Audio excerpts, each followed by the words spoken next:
Hello, how does this sound? Oh, it sounds great. Okay, welcome. Hopefully you were able to get a little snack or some lunch or something. It's really great to see familiar faces here and new faces. And we are going to talk about Tomb Raider level editors. But before we do that, let us introduce our builders, our panel. This is my partner in crime, Trizzcat, Kirsty. Hi. Welcome, everybody. We've got, I hope you can hear me, we've got Athos here. We've got Chris, who will also be doing a lovely talk later on archaeology again. We've got Gecko and, of course, the infamous Titak at the end. So we've got some incredible builders.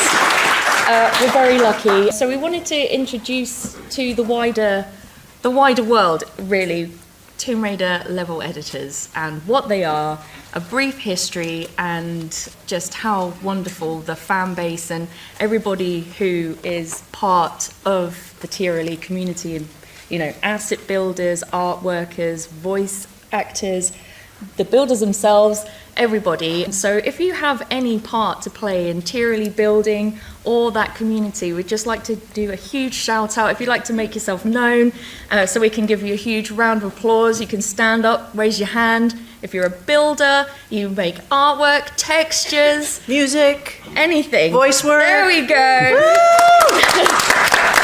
knew you were in here somewhere. Excellent. Yeah, absolutely fantastic. Yeah. It wouldn't be the same without all of you. Indeed.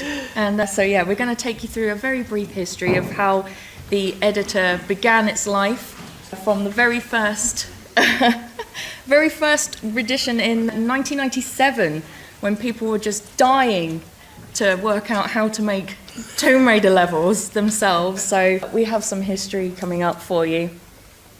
The very first editors there. It looks quite different from what it does today, and it's gone through quite a transition, I'd say. And has anyone worked with these tools?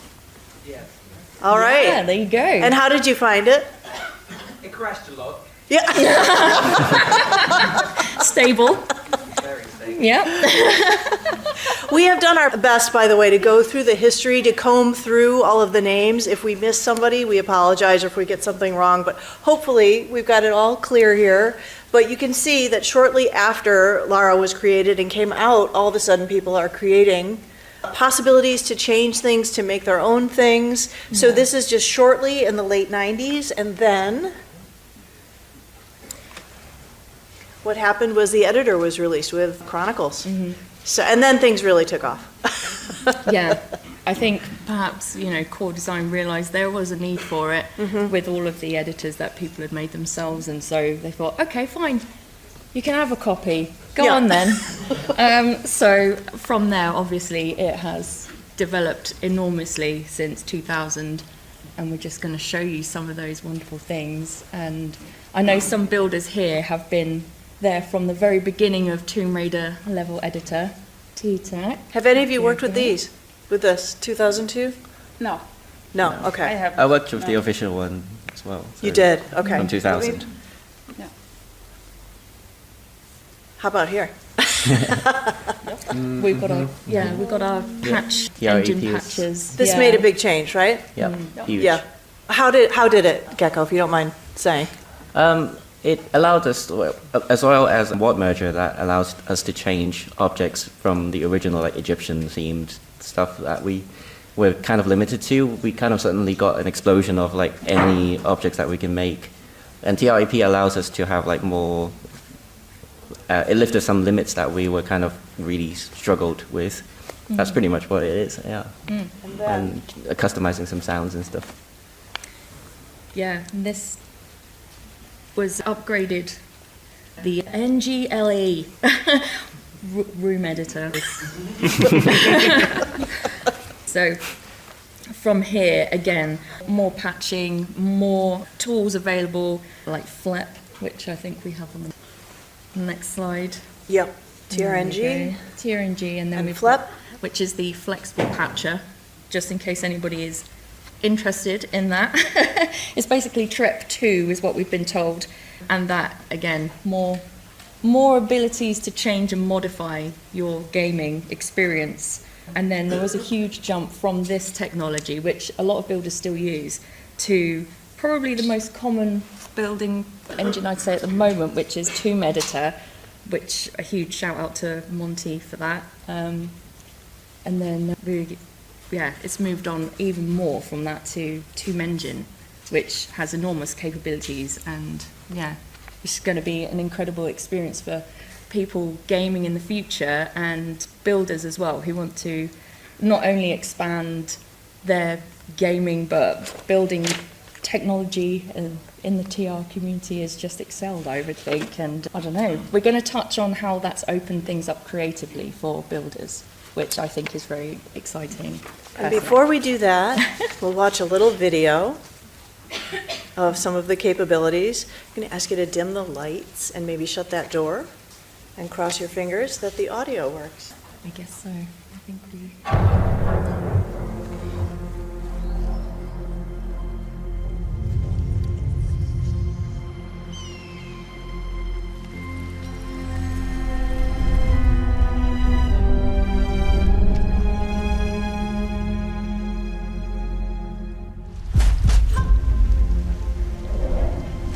The world still conceals many secrets.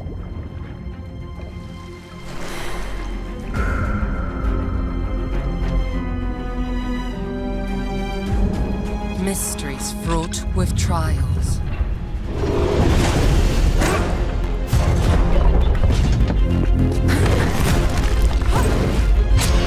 One must be prepared.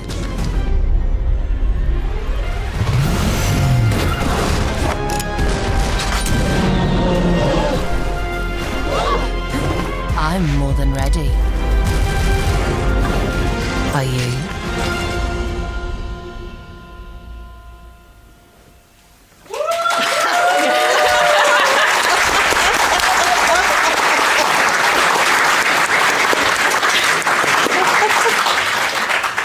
So hopefully you're really excited about TRLEs now. Oh, I can't wait to download one.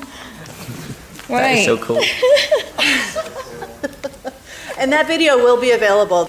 Live as of now. So are you ready to answer some questions for us? Oh, great. So excited to have you all here. You know, everybody is from originally from different countries. It just shows how far and wide the building community has gone all across the globe, and how enthusiastic people have been since even childhood, right? Some of you started when you were, 10, 11 years old building? I was 14. 14? Yeah, I know people who started when they were 8 or 9, people who started in adulthood, people are starting, now, just incredible. So, first question, all right, and I would say whoever wants to answer, just, speak up. But we're wondering about your approach to building. So, thinking about, do you think about gameplay first? Are you thinking about story first? Are you thinking about a certain vision first? Or do you look at an environment and see where it takes you? Go ahead. Yeah. I personally start with the story. I've always been fascinated by the lore, especially of the early games, because I visited them and got to know them a lot later.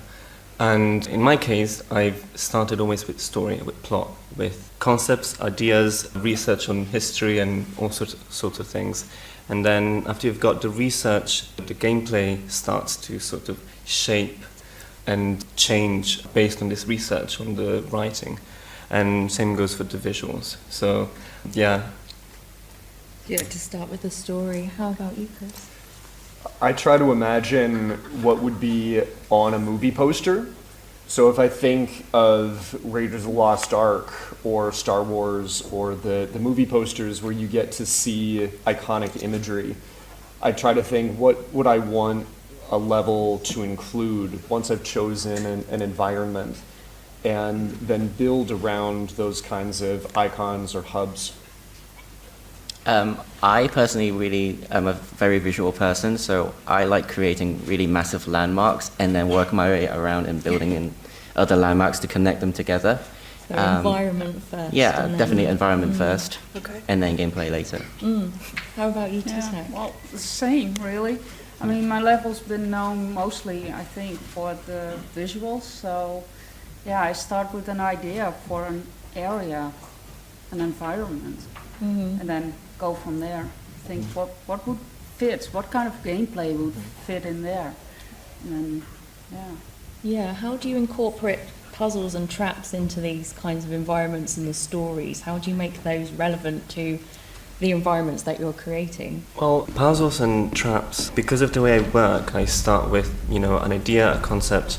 Often traps mirror a certain concept. For example, I've made a level inspired by alchemy and the 4 elements and philosophy, and sort of the traps that I designed were mirroring, for example, the description of each element. For example, the water being initially very still, very calm, forcing you to go slow, and then sudden traps, mirroring the, changing of the tide of the currents, that sort of thing. So again, puzzles and traps always comes after the story, and I sort of design it while I build. The room always starts with an identity. Even when I do blockouts, and it's pretty much shapeless, it already has a purpose in my mind. So, yeah.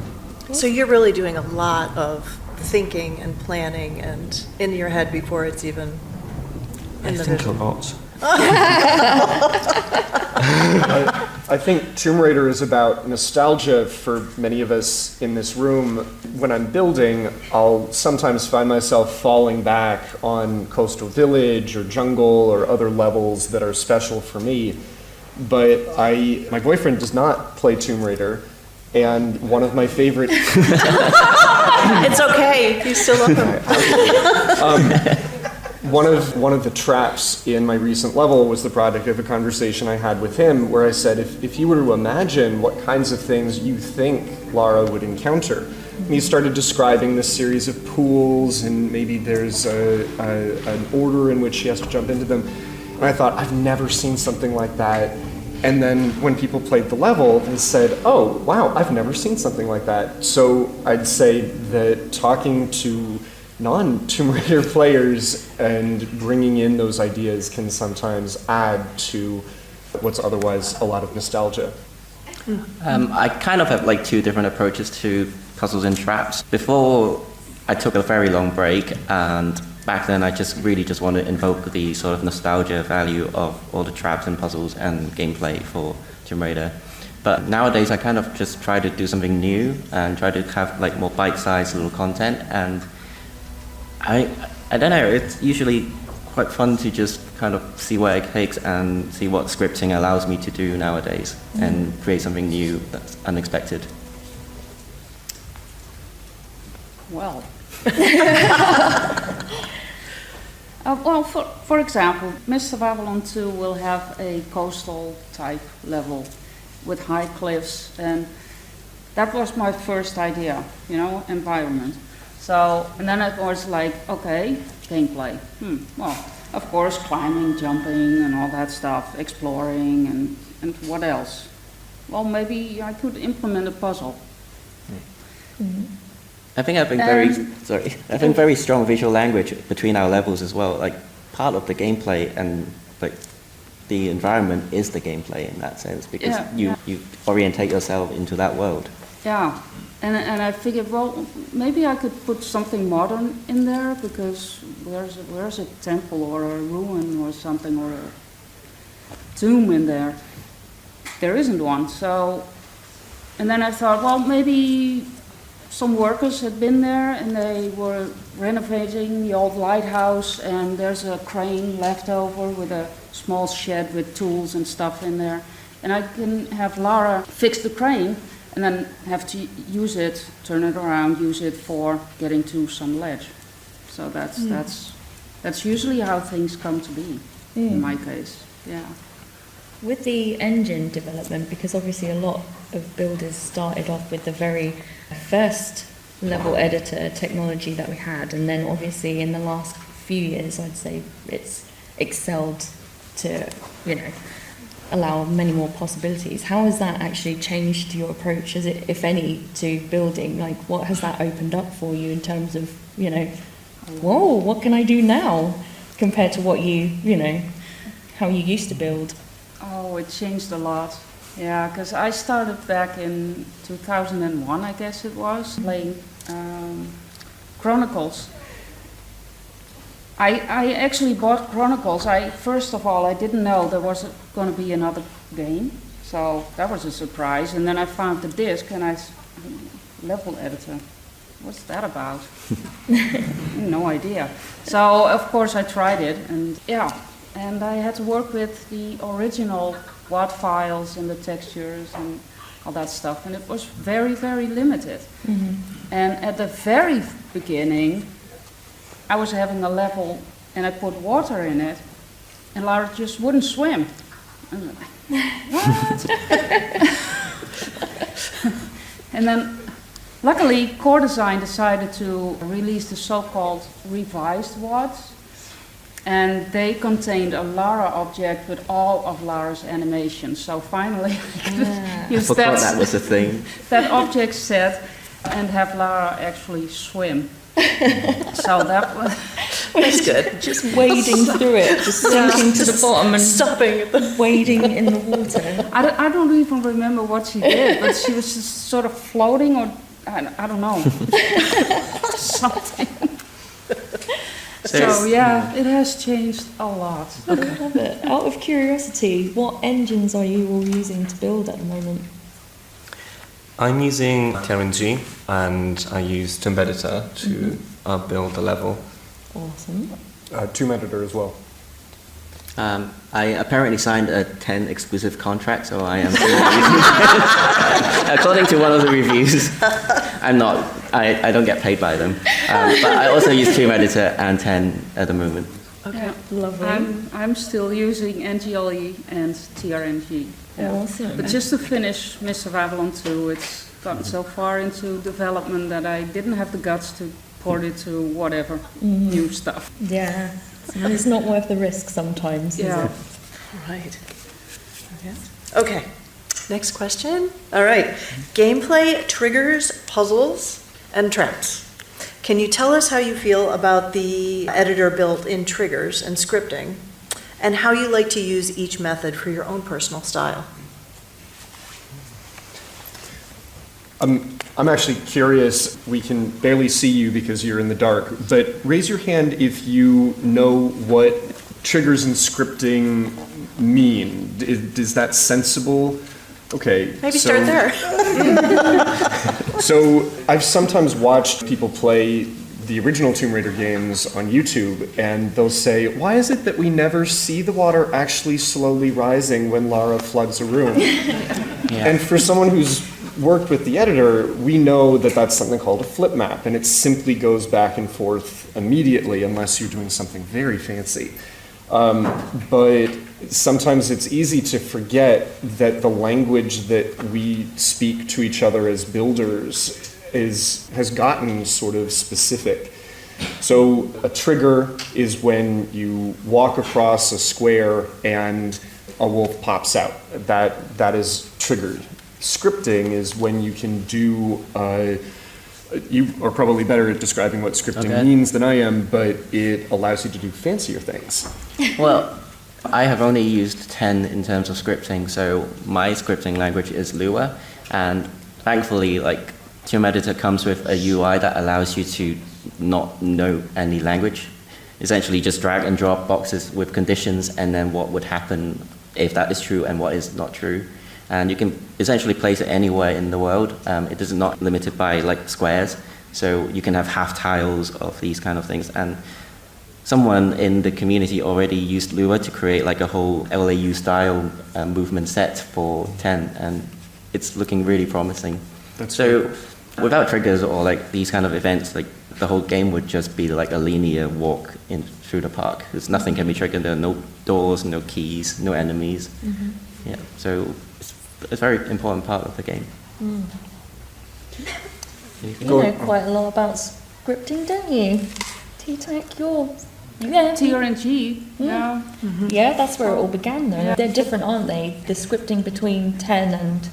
Yeah, quite editor. different, but I think the basics are the same. I mean, you work with the condition that if this, blah, blah, something is true, and this or that, then make this and this and this happen. So that's still the basic underlying thing, I think. Going back to the question more about traps, one of my favorite kinds of traps in any Tomb Raider level is a trap that then becomes a clue or a new way through.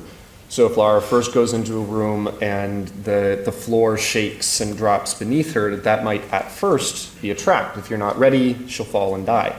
But if you then discover there's actually a secret passage underneath what was once a trap, I love moving back and forth between the danger and the mystery solving. Some of us like more traps than others, like boulders. Yes. Sabrati. No names mentioned. That's not a, yeah.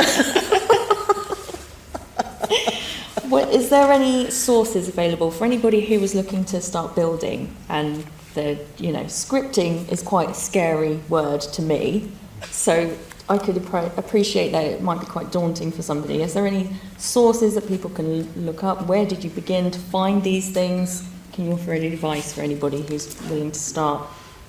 Talk to the community. Community, yeah. Yeah, there's documents, there's websites, there's stuff on the forums. You can find things on Discord. There's documentation for certain engines and certain setups. But I think the best way to really learn it is to talk to the people that use these things and are really familiar with how these things work. Mm-hmm. And yeah, especially on Discord, which makes everything simpler. There's quite a few people that, if you look up a question, you'll find the same few people answering and helping. So there's a lot of passion that you can sort of unlock, and a lot of info that you can unlock just by talking to people. Very supportive community, the building community.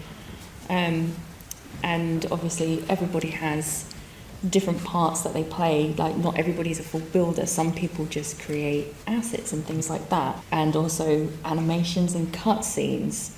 So, I mean, how do you use these to enhance your games? And do you do your own animations? No? Yeah. Most of my animations are either recycled from the classics and sort of polished up a little bit, made by other people. Some of them are in the room with us today.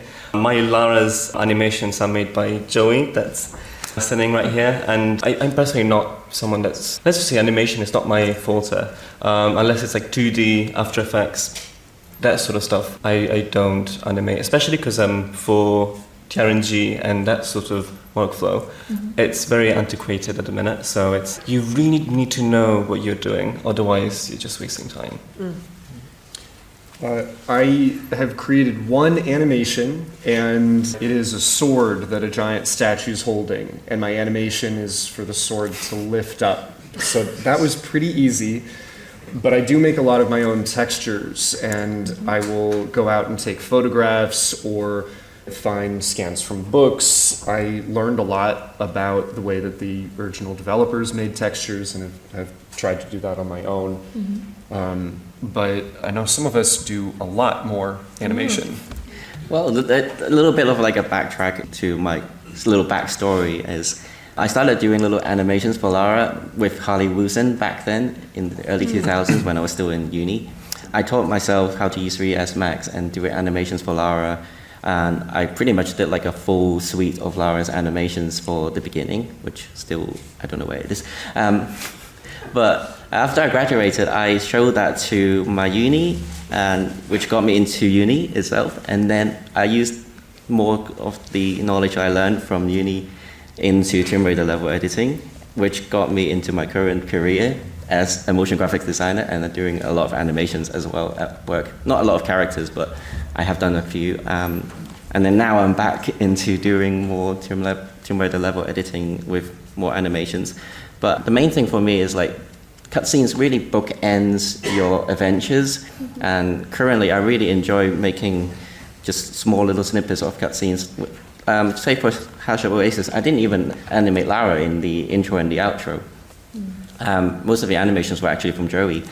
But it's quite nice to just bookend the story by having the start of what has happened and how Lara got into her situation, and then the ending is kind of more like a little reminder of like the journey that you've had with Lara. So that's what I like doing nowadays. Well, yes, cutscenes indeed. I've been animating, I think, for first time was with Himalayan Mysteries, and they were like, when you compare them to what I do now, but he's still the expert, really. I've been using different animation from different people, but I've also made quite a few animations for Lara, for new moves, for Mist of Avalon, but also even more so for Mist of Avalon 2.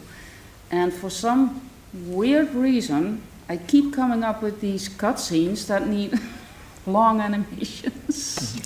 For Lara to be killed, aren't they? And they'll stay forever. So I asked Daniel, he was, so he's helping me out. And of course I use quite a bit of your animations, and Joey's, I think I have some. Yeah. I think the community really helps with. We're all very happy to like share our assets and knowledge as long as like you credit us properly, you know. Yeah, exactly. So. Yeah, similarly to Titak, my cutscenes, for example, I said that some of those animations were recycled from the classics. Some of them are forced, like using the Lara's moveset. But I often find myself like drawing them on paper or digitally, and then asking for help. Law, which most of you I'm sure know, helped me quite a lot with the cutscene, especially for my level, my game, which is a story-heavy game. It needed to have some life, some movement, and some sort of point of view of how the story was developing forward. Okay.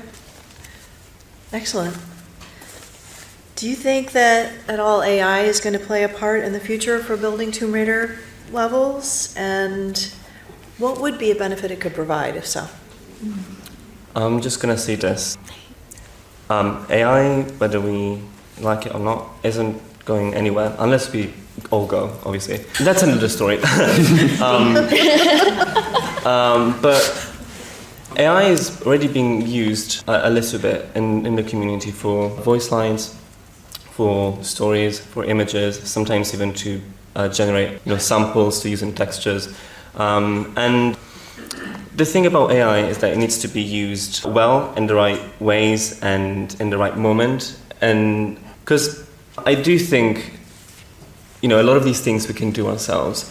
And when we ask for help to a device that wastes all of those energies, we should be careful, especially because the AI is just a mirror. It's not going to make any build have better ideas. It will give you what you feed it. So there is a space and there is a use for AI, but it needs to be done correctly, I think. Anyone else? I actually wrote a bit of text about it. Yeah. Yeah, go for it. Please do. So it's actually really helpful in like fixing bugs and creating scripts for me in HashiOS. It's like I would feed it some script. It'd be like, I want this to do a particular thing, and it was very helpful in that. But it should just be used as a tool in your whole toolkit, and you should always have oversight over it. And because like, where's the joy in creating something when you can't take ownership of it? And building is like 90% of the fun for me. And if I just let something that is not a person take over, like, would I really want to play it?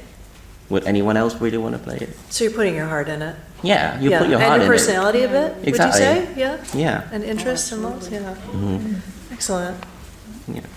Wouldn't it be interesting to see, though, if AI could make a level and see what that actually looked like? Just for larks. Like AI I hope it will be songs. terrible. Yeah. But it will be still a cool gimmick, I guess, for once. Yeah, exactly. Yeah. In terms of development, not directly from AI, but in terms of technology development, what are you looking to see for future development of TRLE? Like, how do you see it progressing from what we have now? I mean, the possibilities are wide open, but what would you like? What do you want from it? Is it in terms of technology or? Yeah, like Anything. development. Yeah. What's available now and what you potentially want it to achieve in the future? There's a lot I want to achieve. I love to push that little old TRNG engine to the limit. Some of you know, I love to make your computer lag. No, I'm joking. But I do want to see all these tools refined and polished to the point where TRLEs become even more accessible. Because at the minute, some of them are, some of them are not. And it also depends on the machine itself, not just the engine. So it's, you know, I want polish. I want things to just work. That's great. Um, Anyone else? Yeah, well, since I'm still using TRNG, I've implemented some things in Mists of Avalon 2 where, and I'm like, okay, that's something I would like to keep. So when I switch to editor and for my next game, I would like to be able to implement some of those things. So Yeah. and maybe keep the they're past as well. already possible. I don't know. I haven't dabbled with 10 yet, so we'll see. But yeah. I thought of a huge one, faster push blocks. Done that already. That's it. Yeah, it is. Oh, there you We already go. did it. There we go. We're You can even push them off blocks and stuff as well. Push blocking. As for me, I came back after a 15-year break from building levels, and the whole reason I was really excited and really want to get back into the community is because of Tomb Engine. I know I sound like I signed an exclusive contract again, but it is growing with my knowledge of the engine as well, and they needed someone who is kind of like a proper builder instead of just creating empty test spaces, to know what the limits are and what we can push through. And the latest build is really amazing. We got material, so like things can be shiny, can be reflective, can be emissive, and it has normal mapping as well. I don't know, like it makes things look rough. The water looks real. It's very cool. Yeah, Nice. it's great. But also we've also got like, you can play a video on a texture, which is really cool. And I love that I am part of that development community, that all the people are very happy to implement new things as well as fixing old bugs and creating like features that have been asked for a long time. Like modern controls will be coming at some point. I'm very excited about all of that to give it like a broader audience for the future and for more people to build as well. Yeah, definitely. I think it's really nice that everybody is just constantly striving to, you know, experiment and make things better, or, you know, fix things in the past, and everybody listens to each other and, you know, wants to make things better, and just they have such a passion for keeping the material going and the, you know, the software going, that people can actually just keep Tomb Raider going, really. Because I mean, you know, it's very special. And yeah, I just like to follow on with the creative aspect of things, like for your inspiration for your levels. How do you, you know, do you take photos, or is it places that you've been and you go, oh, I just went on holidays to this place and I wonder what it would be like if I created an adventure there for Lara, and, or, you know, another character, for example, because obviously Lara isn't the only playable character in some TRLEs. Do you use Pinterest, or how do you go about things? I know, Athos, you said you like to sketch things out, films maybe, books, archaeology, how that comes into play. How do you use those kind of elements when you're creating like a style unit, I suppose? And, you know, do you write it paper? Do you have it digital? How do you go about that? I've got everything written in a book. Because I think a lot. I keep saying it, but it's true. I get all my thoughts on paper. And for Lost and Found specifically, when I went back home, I was just going through my notebooks when I was in high school, like 10 years ago, and seeing all these sketches, and some of these things still ended up being in Lost and Found, you know, 5 years later when I started working on it. But my inspiration comes from pretty much everything. I could be walking down the road, seeing a rock on the floor, and it will just kickstart this domino effect of thoughts, and then will get me somewhere else that's completely irrelevant most of the times. But also I think of how is this going to feel, and when I'm building an environment, sometimes I stop and I designed the ambience. Because thinking of like how the sound is going to be, how is this environment going to feel to my ears, that's going to help me push the environment to a new level in a way. But yeah, I also sketch digitally, I play games. There's a lot of things I do. Music. But, yeah, so. My boyfriend and I visited Teotihuacan a few years ago. We were surrounded by amazing pyramids and temples, and I was standing with my camera facing straight down at the ground taking pictures, and fortunately he knew me well enough to say, textures? Look, such interesting dirt. But going to real places, doing research about the real archaeology, seeing ways that architecture actually functions across time and different cultures informs a lot of building a space that feels not only real, but like it has cultural context. Yeah, definitely. So for Tower Bridge, obviously I live in London, so it's a site that I am very familiar with. During lockdown, I actually rode a boat every day across the Thames, and it goes past Tower Bridge. But most of the time it was during lockdown, so I got most of my fix from like playing Assassin's Creed, Watch Dogs, and I also use a lot of Google Maps for like just references for textures and seeing how the place is laid out. I usually doodle puzzles, but I don't really doodle the environment that much. Okay. And I'm also a huge tube nerd, so I have like a bunch of London Underground books. Amazing. Yeah.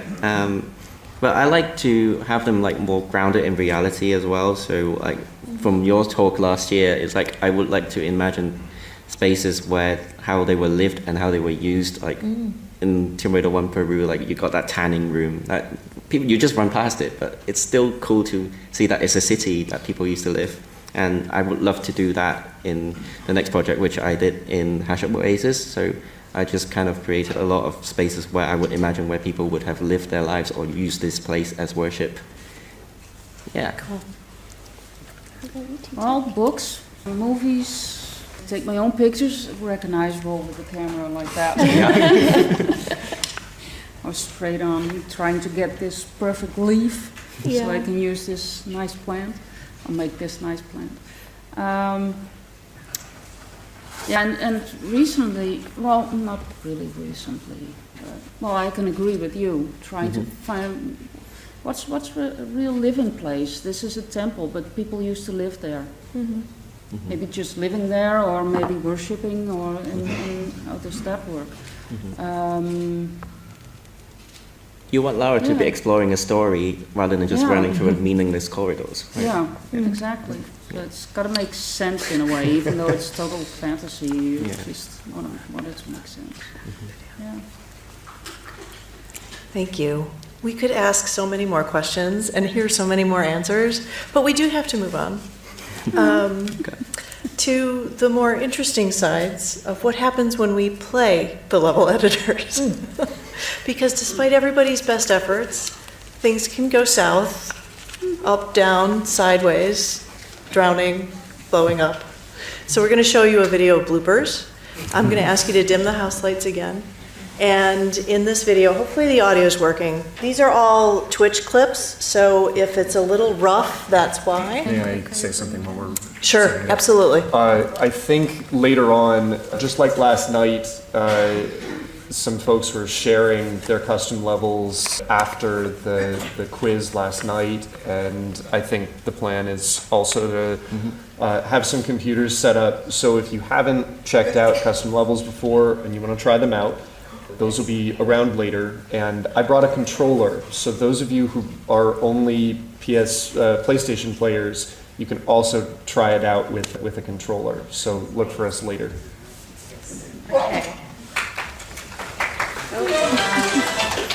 That's not the right one. Where are we? Sorry, despite our best efforts, technology continues to evade in some interesting ways.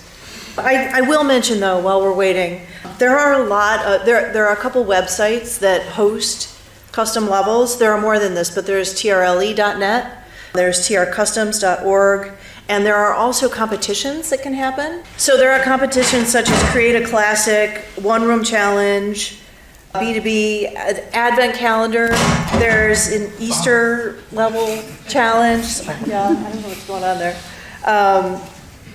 So there are lots of challenges that can happen too that are really fun. We're going to figure out this audio because we really want you to see this video. So can I have a show of hands again of people who've worked on levels?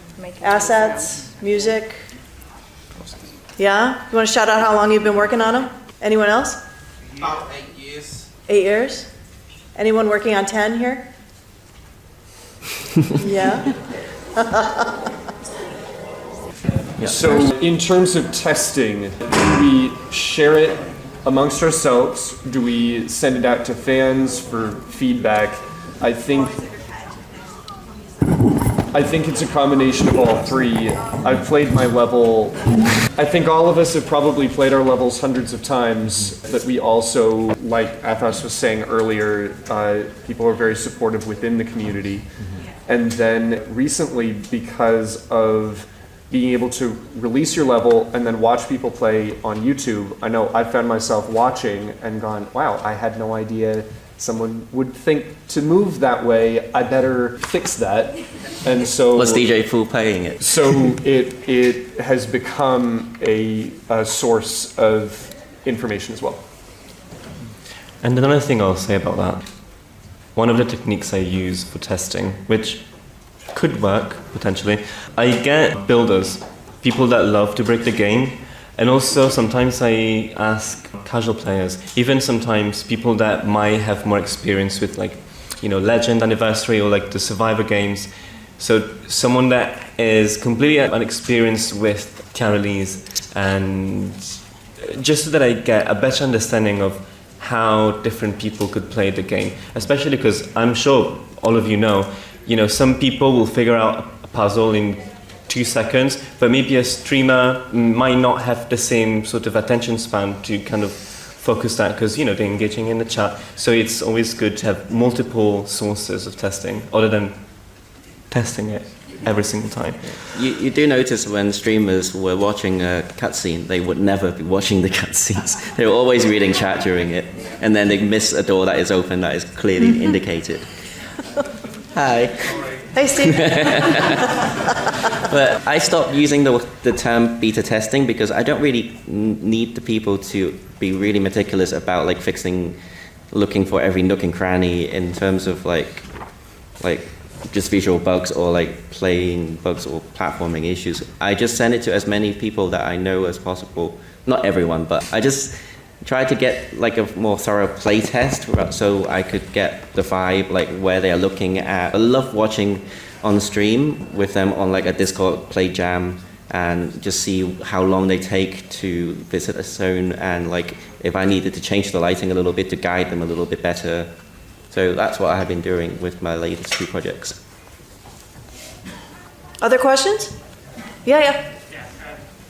So I've been building since 2000 when the editor first came out. I've never actually finished anything. Everything's been a demo, or I've had a really cool idea and never actually finished anything. So I guess my question is, how do you guys push through any sort of artist block or whatever and actually finish a project? That's already very relatable with not finishing projects. I love to battle my ideas. I get frustrated with what I think, what I make, what I could potentially be making at all times, and I think when I don't know what to do anymore, I'll just, look away for a few days, maybe a few hours, then replay what I've built and sort of obsessively think, how can I handle this better? How can this be interpreted in a way that works more? I always look for a different point of view. If I'm stuck and I have no more motivation, I'll just, find another way to see it, or just be obsessive. Build the boss room, and once that's done, you'll have the end, and you can end up connecting it in unexpected ways to what you've already built. So as long as you have that ending, I think it becomes easier to figure out how to get there. And I would say, like, don't be too ambitious in your first project. And lately, I've just been doing one-level bite-sized content just because I don't have as much attention span. And I know that when I want to end this level, like, I want just players to dive in for an hour and then be done with it. So This feels like Aliens. Oh my goodness. Okay. Oh, nice. We've got audio, now we'll get video. Wait. Cool. Do you have anything to say about it? Well, yeah, well, Mr. Babylon 2 has become 18 levels, so talk about attention span. I mean, mine's been more than 10 years now, but This feels like Aliens. We're going for the video. Sorry. All right. Thanks, everyone. And in fact, there's another one.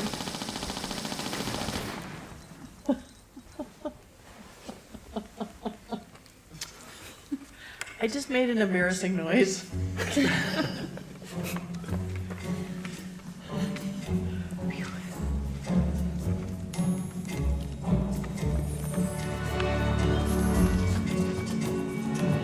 What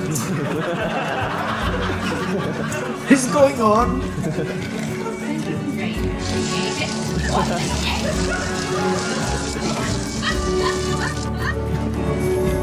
So you get to ride this.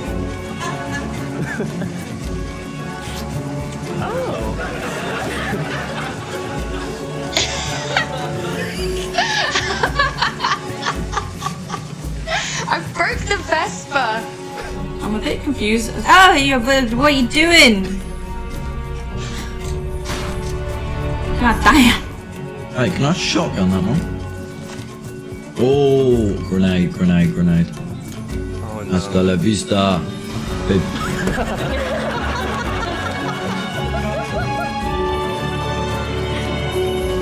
Yes!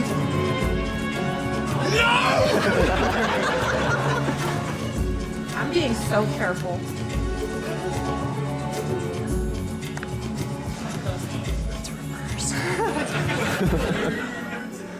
That thing.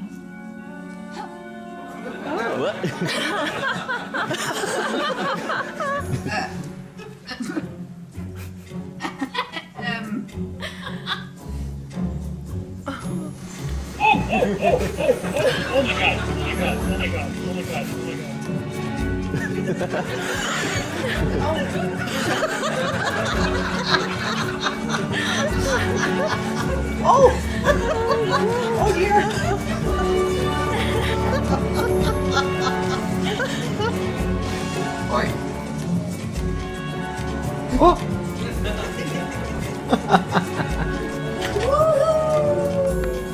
Oh no, I'm gonna. Oh no. What?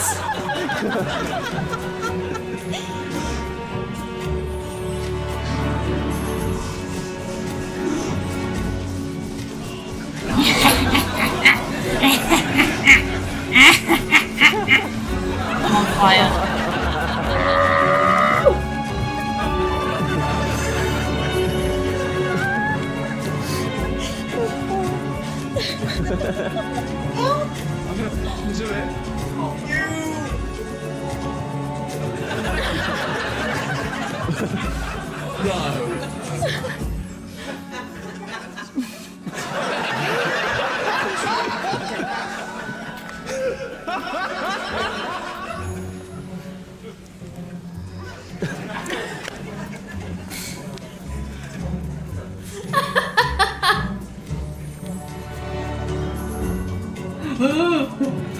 Oh no.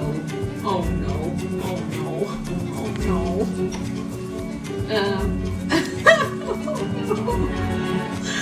Okay. Ah! Help! My hands! Right. Oh my goodness gracious me! Oh! God, okay, I did not see that.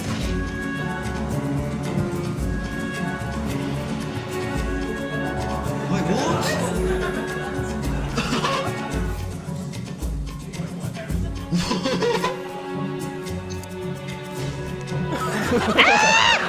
I don't think it's very realistic.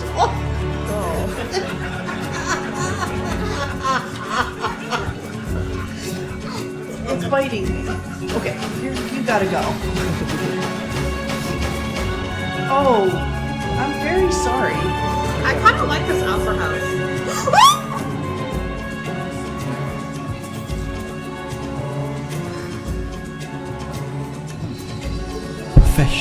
Professional.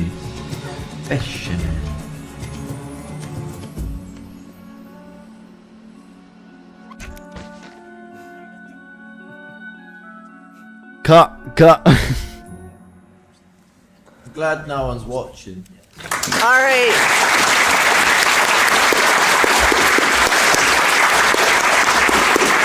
And now for the last little bit of our presentation, we have a quiz for our builders. Thank you. Do you want me to play it, Kirsty?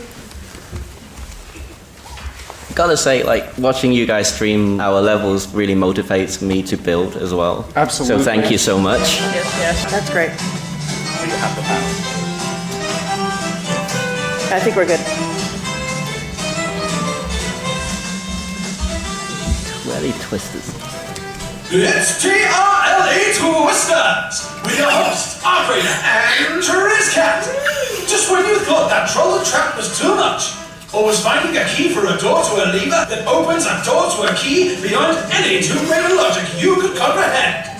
Will our guests tonight be baking their favorite pizza so they can drain the swimming pool? Or will they run around hopelessly until they fall into the void?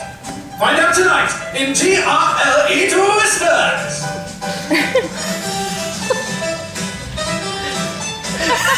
Surprise! I am surprised. This is what we've tried to keep secret for several months. I had no idea about this.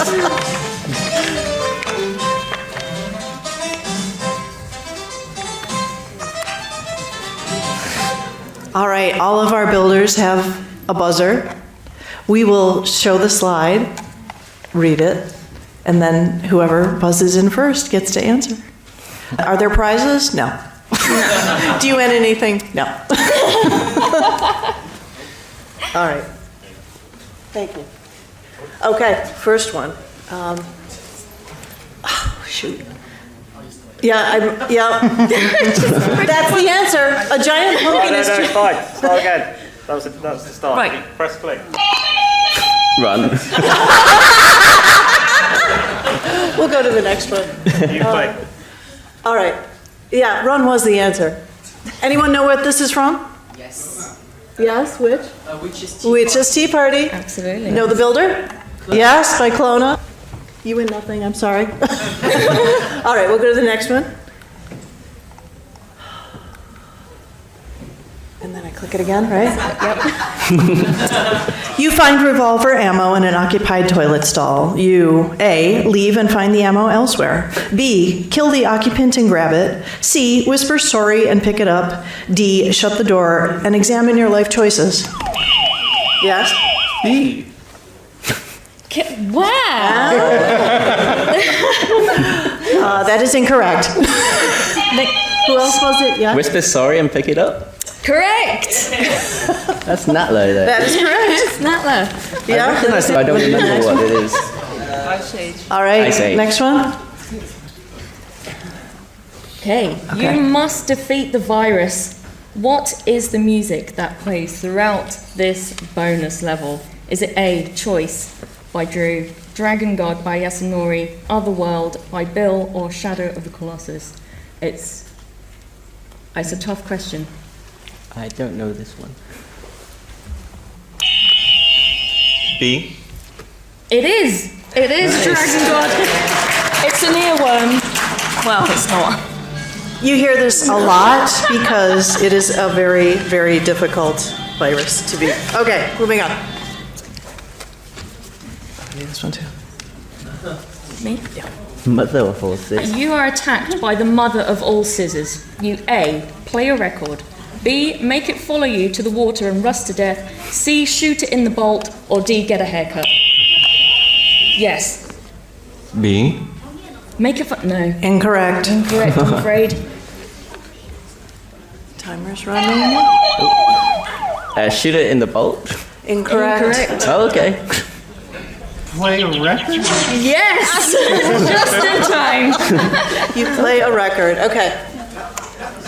That makes sense. Gassy yaks are emitting flames from their bums, and you can't exit. You, A, kill the yaks. B, climb around the flames. C, light a flare to find the exit. D, teleport to safety on a winged horse. I think you climb around the flames, right? That is correct. That is correct. I remember this one. That was Excellent. Move into the monastery. Yeah, so it far, was a class. Jackie's in the lead. Oh. Oh. Go ahead. Read that. There are 5 pushable globes and a pi symbol on the wall. You, A, find the floor tile pattern, push the globes. B, remember that Pi Day is March 14th. Solve the puzzle then. C, wonder if there is pie in the kitchen. D, quit playing TRLEs for the rest of your life. D. That's close, but incorrect. Fortunately not so. Anybody?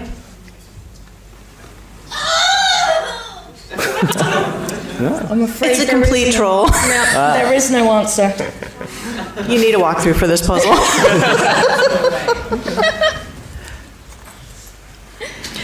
You want to exit the movie theater but cannot. You, A, monkey swing your way out. B, find the pixel perfect jump. C, realize you can't finish this game. D, look at the stars you collected, squint, and pray.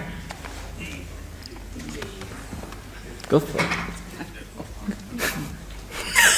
Anyone? Anyone? No. I would go for D. You would go for D. Correct answer. Correct. Look at the stars, squint, and pray. All right, moving on. Sorry. This is the setup for the last question. It only takes a minute or 10.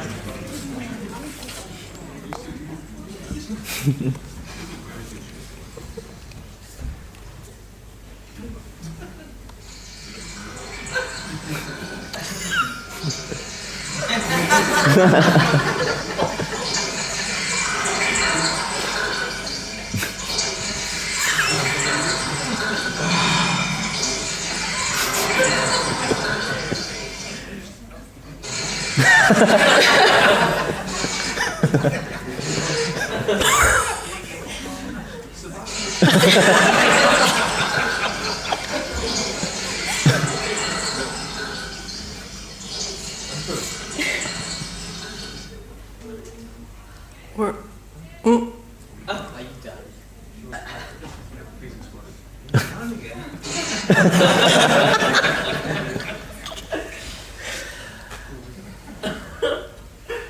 You need a tuning fork.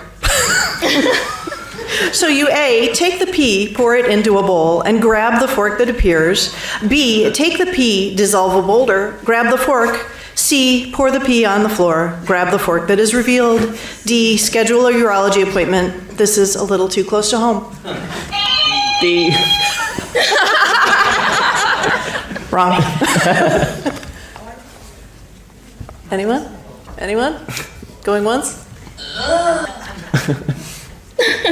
It is, you take the pea, you pour it into a bowl, and then you grab the magical tuning fork that appears from the pea bowl. Obviously, guys. Thanks for playing, everyone.